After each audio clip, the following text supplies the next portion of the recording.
The Book of Esther, Chapter 1.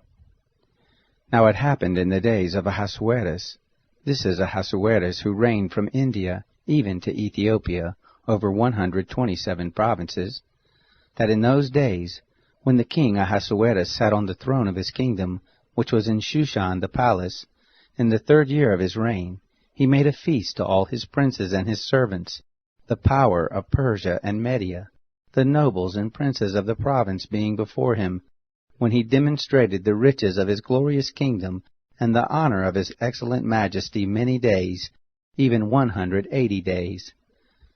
When these days were fulfilled, the king made a feast to all the people who were present in Shushan the palace, both great and small, 7 days in the court of the garden of the king's palace. There were hangings of white cloth, of green and of blue, fastened with cords of fine linen and purple to silver rings and pillars of marble. The couches were of gold and silver, on a pavement of red and white and yellow and black marble. They gave them drink in vessels of gold, the vessels being different from one another, and royal wine in abundance, according to the bounty of the king. The drinking was according to the law. No one could compel, for so the king had appointed to all the officers of his house, that they should do according to every man's pleasure. Also Vashti the queen made a feast for the women in the royal house which belonged to King Ahasuerus. On the 7th day, when the heart of the king was merry with wine, he commanded Mehuman, Biztha, Harbona, Bigtha, and Abagtha, Zethar, and Carcas, the 7 chamberlains who ministered in the presence of Ahasuerus the king, to bring Vashti the queen before the king with the royal crown, to show the peoples and the princes her beauty, for she was beautiful to look on. But the queen Vashti refused to come at the king's commandment by the chamberlains. Therefore was the king very angry, and his anger burned in him.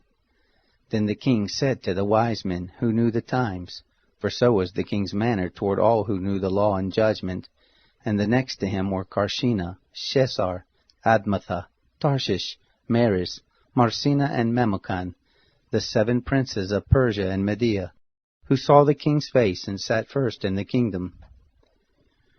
What shall we do to the queen Vashti according to the law, because she has not done the bidding of the king Ahasuerus by the chamberlains? Memucan answered before the king and the princes, Vashti the queen has not done wrong to the king only, but also to all the princes, and to all the peoples who are in all the provinces of the king Ahasuerus. For this deed of the queen will come abroad to all women, to make their husbands contemptible in their eyes, when it shall be reported. The king Ahasuerus commanded Vashti the queen to be brought in before him, but she didn't come. This day will the princesses of Persia and Media, who have heard of the deed of the queen, say the like to all the king's princes. So there will arise much contempt and wrath. If it please the king, let there go forth a royal commandment from him, and let it be written among the laws of the Persians and the Medes, that it be not altered, that Vashti come no more before King Ahasuerus, and let the king give her royal estate to another who is better than she. When the king's decree which he shall make shall be published throughout all his kingdom, for it is great, all the wives will give to their husbands honor, both to great and small.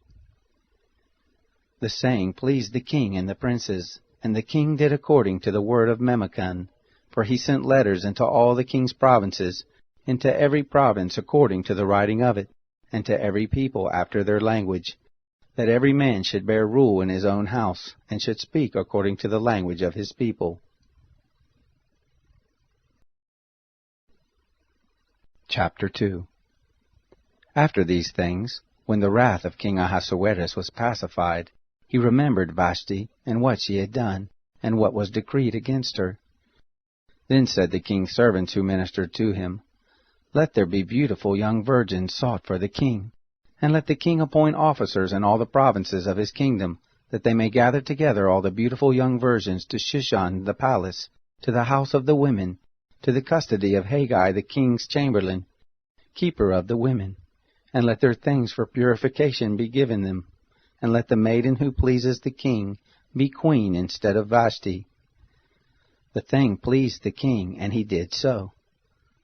There was a certain Jew in Shushan the palace, whose name was Mordecai, the son of Jair, the son of Shimei, the son of Kish, a Benjamite, who had been carried away from Jerusalem with the captives, who had been carried away with Jeconiah king of Judah, whom Nebuchadnezzar the king of Babylon had carried away. He brought up Hadassah, who is Esther, his uncle's daughter, for she had neither father nor mother, and the maiden was fair and beautiful. And when her father and mother were dead, Mordecai took her for his own daughter. So it happened, when the king's commandment and his decree was heard, and when many maidens were gathered together to Shushan the palace, to the custody of Haggai, that Esther was taken into the king's house, in the custody of Haggai, keeper of the women. The maiden pleased him, and she obtained kindness of him, and he speedily gave her things for her purification with her portions, and the 7 maidens who were to be given her out of the king's house. And he removed her and her maidens to the best place of the house of the women. Esther had not made known her people nor her relatives, for Mordecai had charged her that she should not make it known. Mordecai walked every day before the court of the woman's house to know how Esther did and what would become of her. Now when the turn of every maiden was come to go in to King Ahasuerus, after it had been done to her as prescribed for the women 12 months, for so were the days of their purification accomplished, 6 months with oil of myrrh, and 6 months with sweet odors, and with the things for the purifying of the women. Then in this way came the maiden to the king. Whatever she desired was given to her to go with her out of the house of the women to the king's house. In the evening she went, and on the next day she returned into the second house of the women, to the custody of Shashgaz, the king's chamberlain, who kept the concubines. She came in to the king no more, except the king delighted in her, and she was called by name. Now when the turn of Esther, the daughter of Abihail, the uncle of Mordecai, who had taken her for his daughter, was come to go in to the king, she required nothing but what Haggai, the king's chamberlain, the keeper of the women, appointed. Esther obtained favor in the sight of all those who looked at her. So Esther was taken to King Ahasuerus into his royal house, in the 10th month, which is the month Tebeth, in the 7th year of his reign. The king loved Esther above all the women, and she obtained favor and kindness in his sight more than all the virgins, so that he set the royal crown on her head, and made her queen instead of Vashti. Then the king made a great feast to all his princes and his servants, even Esther's feast, and he made a release to the provinces, and gave gifts according to the bounty of the king. When the virgins were gathered together the second time, then Mordecai was sitting in the king's gate. Esther had not yet made known her relatives nor her people, as Mordecai had charged her, for Esther did the commandment of Mordecai, like as when she was brought up with him. In those days, while Mordecai was sitting in the king's gate, 2 of the king's chamberlains, Bigthan and Teresh, of those who kept the threshold, were angry, and sought to lay hands on the king Ahasuerus. The thing became known to Mordecai, who showed it to Esther the queen, and Esther told the king of it in Mordecai's name.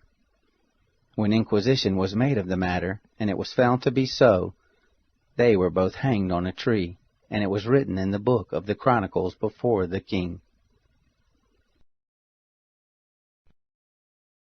Chapter 3. After these things did King Ahasuerus promote Haman the son of Hammedatha the Agagite, and advance him, and set his seat above all the princes who were with him. All the king's servants who were in the king's gate bowed down and did reverence to Haman, for the king had so commanded concerning him. But Mordecai didn't bow down nor do him reverence. Then the king's servants who were in the king's gate said to Mordecai, "Why do you disobey the king's commandment?" Now it came to pass, when they spoke daily to him, and he didn't listen to them, that they told Haman, to see how Mordecai's matter would turn out, for he had told them he was a Jew. When Haman saw that Mordecai didn't bow down, nor do him reverence, then Haman was full of wrath. But he scorned the thought of laying hands on Mordecai alone, for they had made known to him the people of Mordecai. Therefore Haman sought to destroy all the Jews who were throughout the whole kingdom of Ahasuerus, even the people of Mordecai. In the 1st month, which is the month Nisan, in the 12th year of King Ahasuerus, they cast pur, that is the lot, before Haman from day to day, and from month to month, to the 12th month, which is the month Adar. Haman said to King Ahasuerus, There is a certain people scattered abroad, and dispersed among the peoples in all the provinces of your kingdom, and their laws are different from those of every people, neither do they keep the king's laws. Therefore it is not for the king's profit to allow them to live. If it please the king, let it be written that they be destroyed, and I will pay 10,000 talents of silver into the hands of those who have charge of the king's business, to bring it into the king's treasuries. The king took his ring from his hand and gave it to Haman, the son of Hammedatha the Agagite, the Jews' enemy. The king said to Haman, The silver is given to you, the people also, to do with them as it seems good to you. Then were the king's scribes called in the 1st month, on the 13th day, and there was written according to all that Haman commanded to the king's satraps, and to the governors who were over every province, and to the princes of every people, to every province according to the writing of it, and to every people after their language. In the name of King Ahasuerus was it written, and it was sealed with the king's ring. Letters were sent by post into all the king's provinces, to destroy, to kill, and to cause to perish all Jews, both young and old, little children and women, in one day, even on the 13th day of the 12th month, which is the month Adar, and to take the spoil of them for a prey. A copy of the writing, that the decree should be given out in every province, was published to all the peoples, that they should be ready against that day. The post went out in haste by the king's commandment, and the decree was given out in Shushan the palace.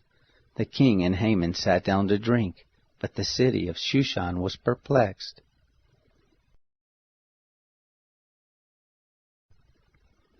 Chapter 4. Now when Mordecai knew all that was done, Mordecai tore his clothes, and put on sackcloth with ashes, and went out into the midst of the city, and cried with a loud and a bitter cry. And he came even before the king's gate, for none might enter in within the king's gate clothed with sackcloth. In every province, wherever the king's commandment and his decree came, there was great mourning among the Jews, and fasting, and weeping and wailing, and many lay in sackcloth and ashes. Esther's maidens and her chamberlains came and told her, and the queen was very grieved, and she sent clothing to clothe Mordecai, and to take his sackcloth from off of him, but he didn't receive it. Then Esther called for Hathach, one of the king's chamberlains, whom he had appointed to attend on her, and charged him to go to Mordecai, to know what this was and why it was. So Hathach went forth to Mordecai, to the broad place of the city, which was before the king's gate. Mordecai told him of all that had happened to him, and the exact sum of money that Haman had promised to pay to the king's treasuries for the Jews to destroy them. Also he gave him the copy of the writing of the decree that was given out in Shushan to destroy them, to show it to Esther, and to declare it to her, and to charge her that she should go into the king, to make supplication to him, and to make request before him for her people. Hathach came and told Esther the words of Mordecai. Then Esther spoke to Hathach, and gave him a message to Mordecai, saying, All the king's servants, and the people of the king's provinces, do know, that whoever, whether man or woman, shall come into the king, into the inner court, who is not called, there is one law for him, that he be put to death, except those to whom the king shall hold out the golden scepter, that he may live. But I have not been called to come into the king these 30 days. They told Mordecai Esther's words. Then Mordecai bid them return this answer to Esther. Don't think to yourself that you shall escape in the king's house more than all the Jews. For if you altogether hold your peace at this time, then will relief and deliverance arise to the Jews from another place. But you and your father's house will perish. And who knows whether you haven't come to the kingdom for such a time as this? Then Esther told them, Return this answer to Mordecai. Go, gather together all the Jews who are present in Shushan, and you fast for me, and neither eat nor drink 3 days, night or day. I also and my maidens will fast in the same way, and so I will go in to the king, which is not according to the law, and if I perish, I perish." So Mordecai went his way, and did according to all that Esther had commanded him.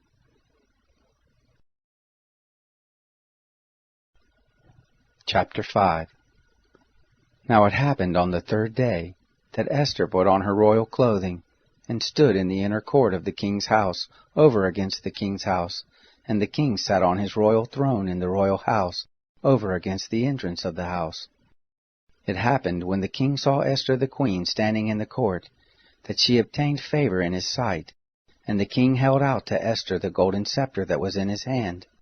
So Esther drew near, and touched the top of the scepter.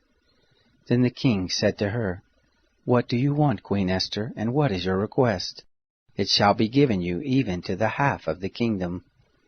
Esther said, "If it seems good to the king, let the king and Haman come this day to the banquet that I prepared for him." Then the king said, "Cause Haman to make haste, that it may be done as Esther has said." So the king and Haman came to the banquet that Esther had prepared. The king said to Esther at the banquet of wine, "What is your petition? And it shall be granted you. And what is your request?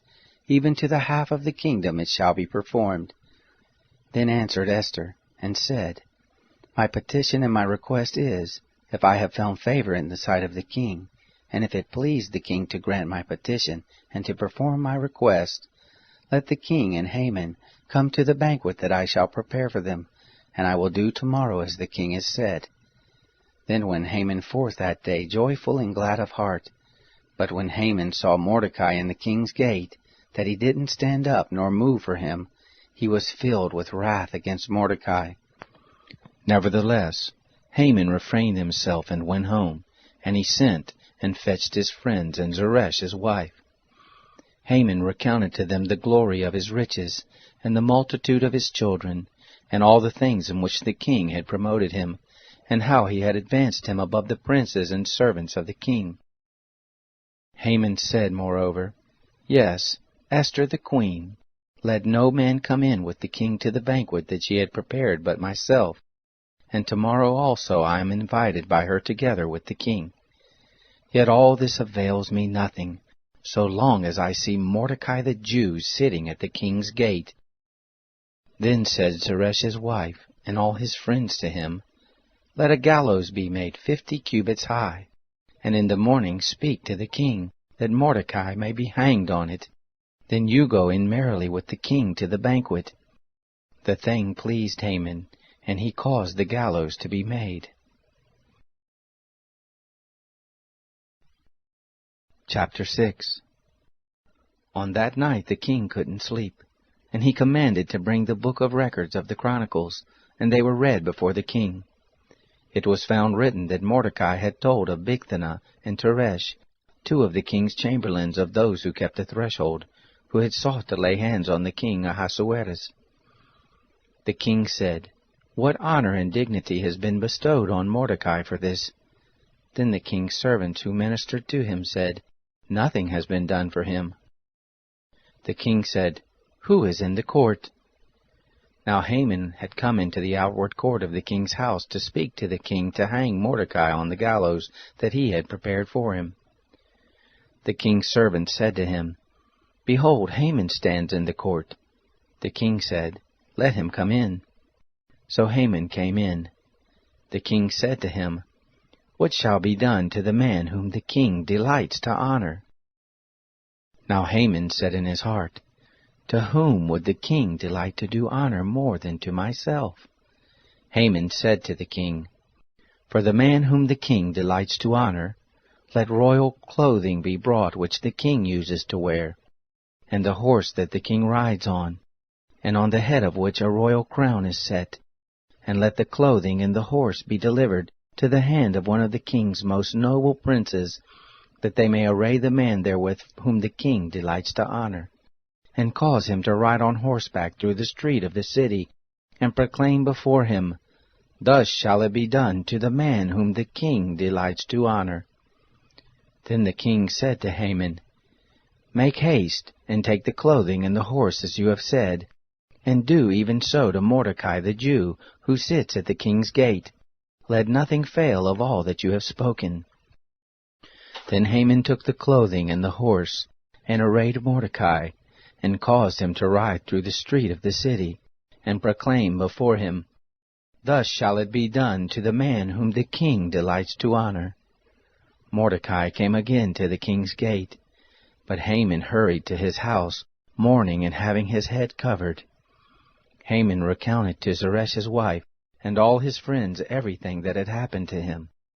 Then his wise men and Zeresh's wife said to him, "If Mordecai, before whom you have begun to fall, be of the seed of the Jews, you shall not prevail against him, but shall surely fall before him." While they were yet talking with him, came the king's chamberlains, and hurried to bring Haman to the banquet that Esther had prepared. Chapter 7. So the king and Haman came to the banquet with Esther the queen. The king said again to Esther on the second day at the banquet of wine, "What is your petition, Queen Esther? And it shall be granted you. And what is your request? Even to the half of the kingdom it shall be performed." Then Esther the queen answered, "If I have found favor in your sight, O king, and if it please the king, let my life be given me at my petition, and my people at my request, for we are sold, I and my people, to be destroyed, to be slain, and to perish. But if we had been sold for bondservants and bondmaids, I had held my peace, although the adversary could not have compensated for the king's damage." Then spoke the king Ahasuerus, and said to Esther the queen, "Who is he, and where is he, that dared presume in his heart to do so?" Esther said, "An adversary and an enemy, even this wicked Haman." Then Haman was afraid before the king and the queen. The king arose in his wrath from the banquet of wine, and went into the palace garden. And Haman stood up to make request for his life to Esther the queen, for he saw that there was evil determined against him by the king. Then the king returned out of the palace garden into the place of the banquet of wine, and Haman was fallen on the couch where Esther was. Then said the king, "Will he even force the queen before me in the house?" As the word went out of the king's mouth, they covered Haman's face. Then said Harbona, one of the chamberlains who were before the king, "Behold also the gallows 50 cubits high, which Haman has made for Mordecai, who spoke good for the king, stands in the house of Haman." The king said, "Hang him there on it." So they hanged Haman on the gallows that he had prepared for Mordecai. Then was the king's wrath pacified.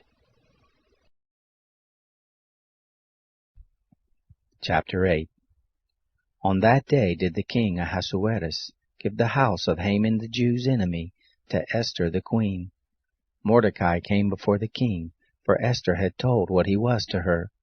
The king took off his ring, which he had taken from Haman, and gave it to Mordecai. Esther set Mordecai over the house of Haman. Esther spoke yet again before the king, and fell down at his feet, and begged him with tears to put away the mischief of Haman the Agagite, and his device that he had devised against the Jews. Then the king held out to Esther the golden scepter. So Esther arose and stood before the king. She said, "If it please the king, and if I have found favor in his sight, and the thing seem right before the king, and I be pleasing in his eyes, let it be written to reverse the letters devised by Haman, the son of Hammedatha the Agagite, which he wrote to destroy the Jews who are in all the king's provinces. For how can I endure to see the evil that shall come to my people? Or how can I endure to see the destruction of my relatives?"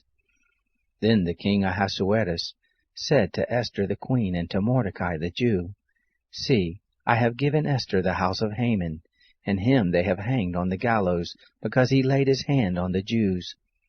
Write you also to the Jews as it pleases you, in the king's name, and seal it with the king's ring, for the writing which is written in the king's name, and sealed with the king's ring, may no man reverse."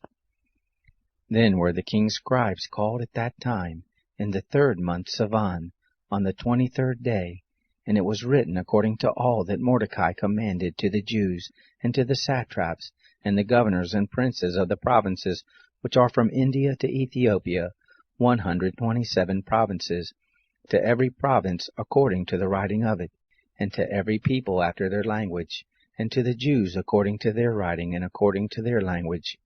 He wrote the name of King Ahasuerus, and sealed it with the king's ring, and sent letters by post on horseback, riding on swift steeds that were used in the king's service, bred of the stud, in which the king granted the Jews who were in every city to gather themselves together, and to stand for their life, to destroy, to kill, and to cause to perish all of the power of the people in province that would assault them, their little ones and women, and to take the spoil of them for a prey, on one day in all the provinces of King Ahasuerus, namely, on the 13th day of the 12th month, which is the month Adar.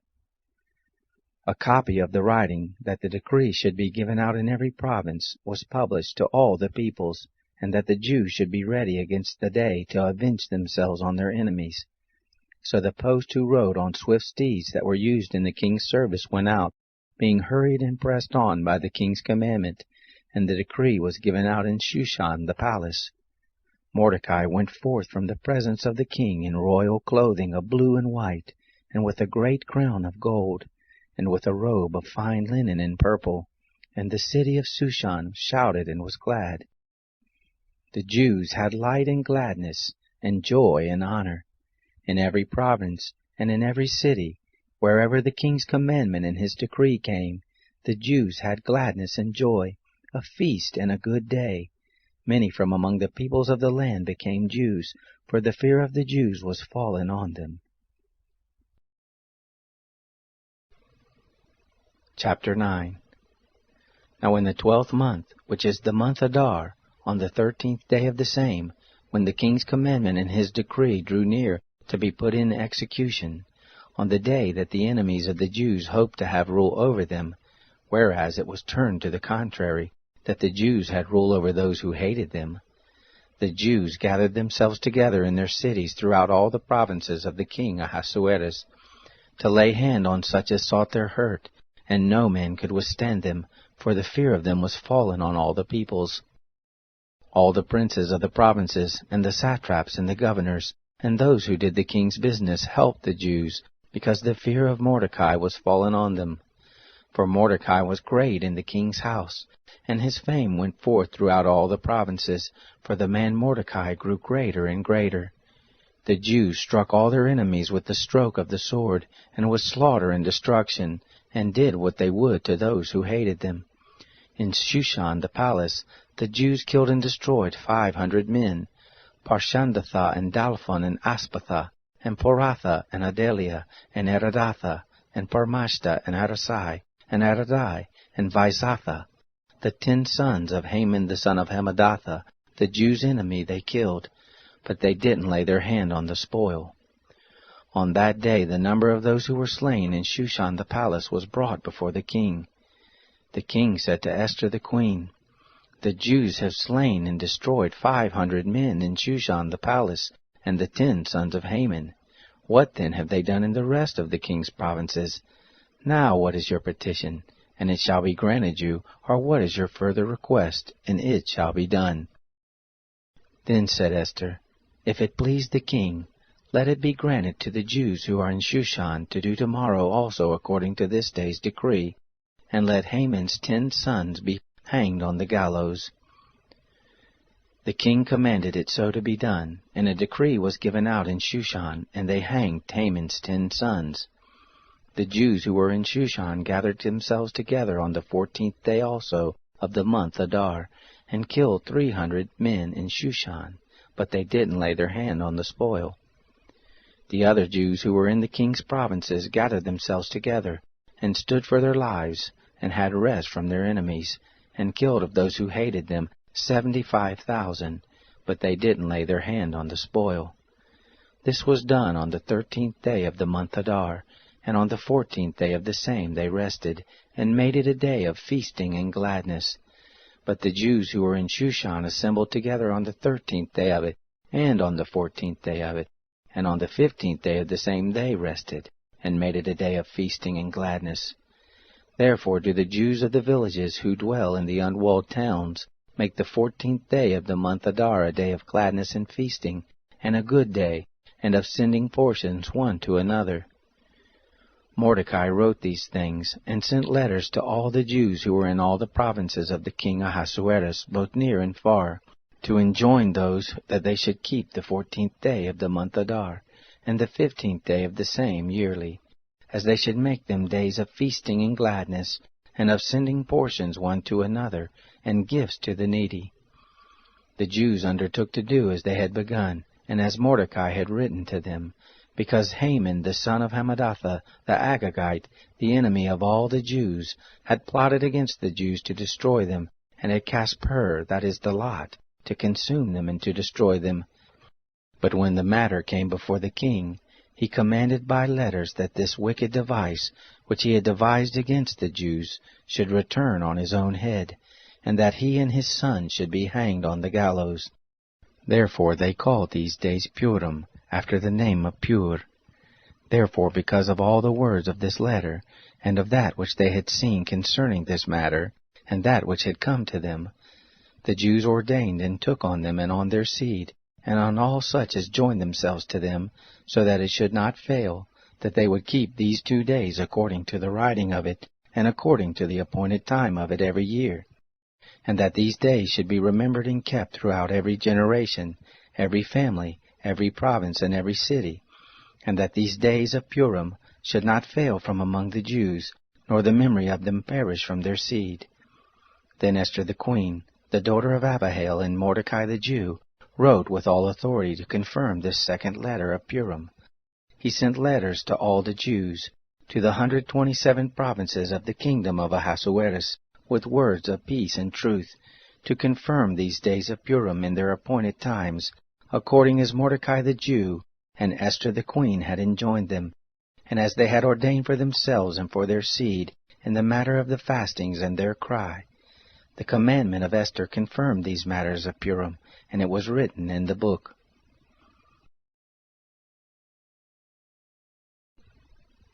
Chapter 10. The king Ahasuerus laid a tribute on the land and on the isles of the sea. All the acts of his power and of his might, and the full account of the greatness of Mordecai, whereunto the king advanced him, aren't they written in the book of the Chronicles of the kings of Media and Persia? For Mordecai the Jew was next to King Ahasuerus, and great among the Jews, and accepted of the multitude of his brothers, seeking the good of his people, and speaking peace to all his seed.